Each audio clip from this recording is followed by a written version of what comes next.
Hi, this is Jen, and thanks for joining me on the end of my 29-day Crafty Organizational Challenge, where for the month of February, I have been cleaning out and destashing and organizing my craft room. You can find some of those pictures on Instagram, and my Instagram is Jen Lee Schoolcraft. And I would like to have you on my Instagram as I don't always post a video for every project that I do. So if you want to follow me on Instagram, that's my Instagram. So for today, and pretty much I'm showing the rest of the month. Tomorrow, which is the last day of the month, I'm going to go ahead and do a quick little recap and a recap of the prizes for the week. So for this day, I don't even remember what day it was. I went ahead, and this is my desk area, my sit-down desk area, which is where I usually use it for pen paling. But since it's been like this, I haven't been pen paling for probably about 2 months. And so I have a lot of my pen pal stuff on here, and just it's a nice area for me to sit down because my other desk is a stand-up desk. Me and my husband kind of designed this desk. All it is some pink legs from another desk item, and then some pine wood for the surface. And then we took some pine wood and some plumbing pipes to make the shelving area. And so here is the cleaned up area. Super happy with it. It's it's just so nice. Everything is clean in my craft room now, and it just feels really nice going in there and, putting stuff away after I'm done, which is something I have to really concentrate on. But my washi was all in a case, like a plastic case, and I went ahead and I purchased this from Michael's. It was on sale, and so it holds all of my washi except for this big one and those other reels, or those other washi tapes are too big for that, but it fits nicely, all of them in the container. And there's some of my like Sharpie, or I think they're Bics actually, markers and some fine liners. And then I have my tools like my envelope maker.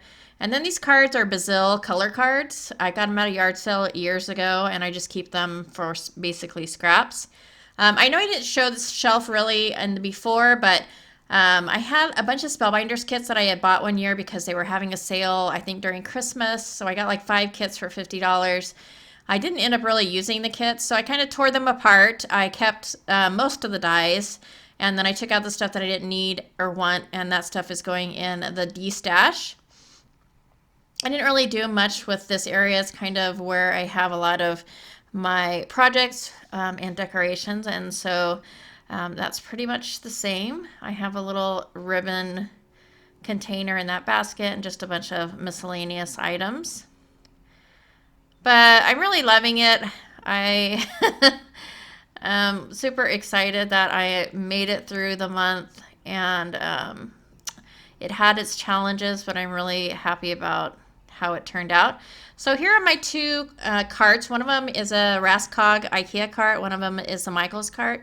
The Michaels cart is the white one. It has a bunch of extra things on it, like a little pegboard type thing and some hanging shelves. But these are just pretty much were a catch-all. I just threw stuff on there, and then that's where they sat. And so I cleaned these up and organized them. I kind of have a love-hate relationship with these carts because I feel like one of the only useful parts of it is the very top. But I kind of have it where I could see stuff a lot more easily. So if you put items in baskets and stuff like that, where it's really easy to see, and not like I had it where I just threw stuff in there, it's a lot more usable. And so here I have a lot of my Prima waxes and powders and some pastes right there. And then I just have my little basket of knobbies. And then I just have my Sizzix sitting on top. I have the board, but it doesn't fit either of these.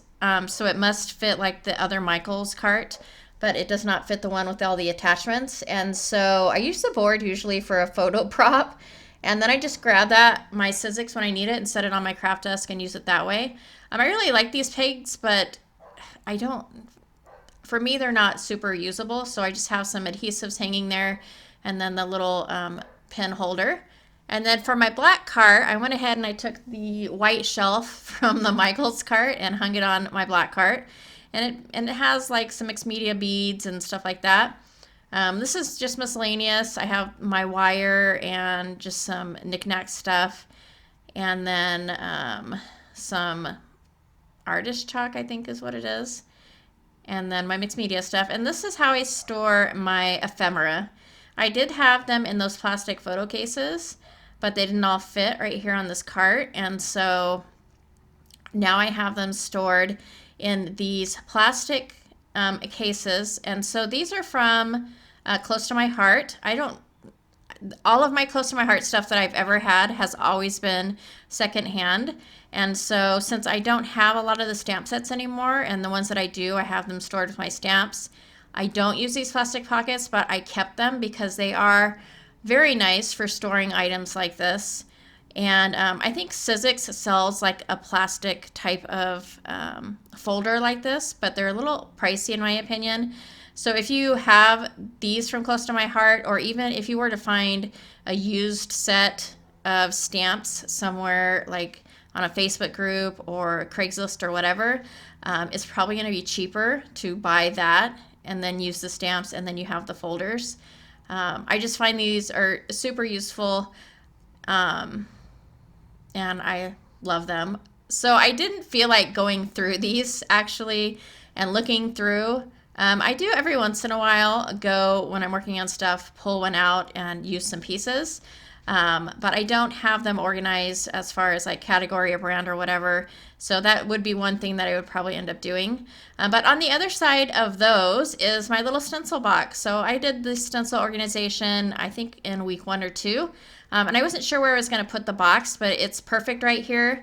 This cart kind of sits in the middle of the room. It's not in the way, but I don't have anywhere else to put it. So it kind of sits in the middle of the room, and I just walk over to it and get what I need. And so the last area that I have organized is this little cabinet. This little drawer unit was a white oak unit, and I went ahead and I just took old fence posts that we had in the yard and recovered the cabinet so that it looks nice with the wood instead of just white oak. So I have my journaling cards in the top drawer, and then the other 2 drawers are kind of like project drawers, I guess. More projects for like when I used to work, and for like my boys and stuff like that. So I know this doesn't look like I pulled any out, but when you see the destash, you'll see that I did. So I did pull out a lot of journaling cards. I don't do the journaling pocket pages, but I think they're great for quick and easy cards, which is why I keep them. And then I just kind of cleaned up the other drawers, kind of moved stuff around, got rid of anything I didn't need. And this, I didn't get rid of anything from this, but I just wanted to show you. I have this little suitcase that I bought from Michael years ago, and it has a bunch of like vintagey stuff in it. And I found these little postcards and things that are super old that I probably will never use in any application that I do, just because they are really old. And I got these from, not this stuff, but when I show you the postcards, I got these from somebody here locally. This man was selling his wife's whole collection. She had passed away, and that's where I got a bulk of the stuff that I have as far as paper and things like that. If she had so much stuff, and we bought the whole thing, and I kept what I wanted, and then we resold the rest of it. But this is some of the stuff that was in that collection. This little postcard thing is from 1882. I just think it's so cool. I can't really read the writing on any of this stuff. It is just, it's a different cursive than what I'm used to, but I just thought this stuff was super cool, so I wanted to show it to you guys. And there's some old stamps in there as well, but I just think it's really neat, and I probably will never use them because it's just a cool thing to kind of keep and look at. So for the giveaway for week 4, these are going to be items from my desk area, from the carts, from that wire shelving that was by my desk area, and then from the little cabinet, which is mainly basically journaling cards. So for this first group is the stuff from the different Spellbinders kits. So these were older Spellbinders kits, but none of the stuff has been used. It's still in plastic. some, ephemera pieces, stickers, ribbon. There's some wood pieces in there as well. And there are 10 cards, 10 envelopes. And it's just stuff that I won't use. I had the kits. I think I bought them probably 2 years ago, and I just never really used much of them.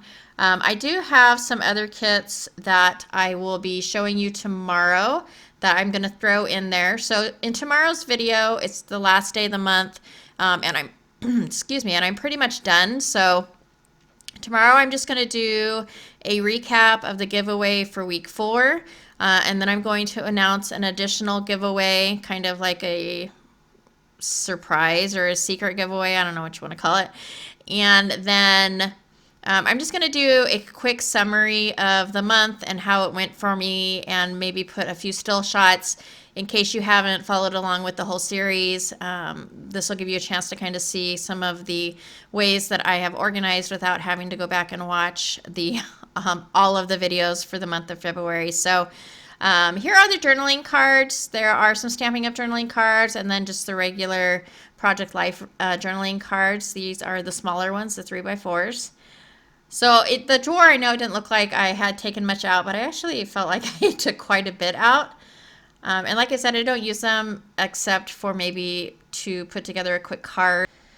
And that's it for the giveaway items for week 4. The giveaway is the same as it has been in previous weeks. Please follow me on YouTube, follow me on Instagram. And to have an entry from YouTube, please go ahead and click on the Google Doc below. I just ask you for your name and your email address, and that is your entry through YouTube.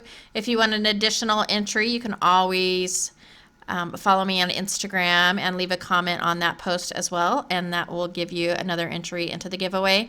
I hope you join me tomorrow for my recap and my news on the kind of bonus giveaway that I will be doing. So I hope to see you back tomorrow. Until then, thank you so much for watching, and I'll catch you next time.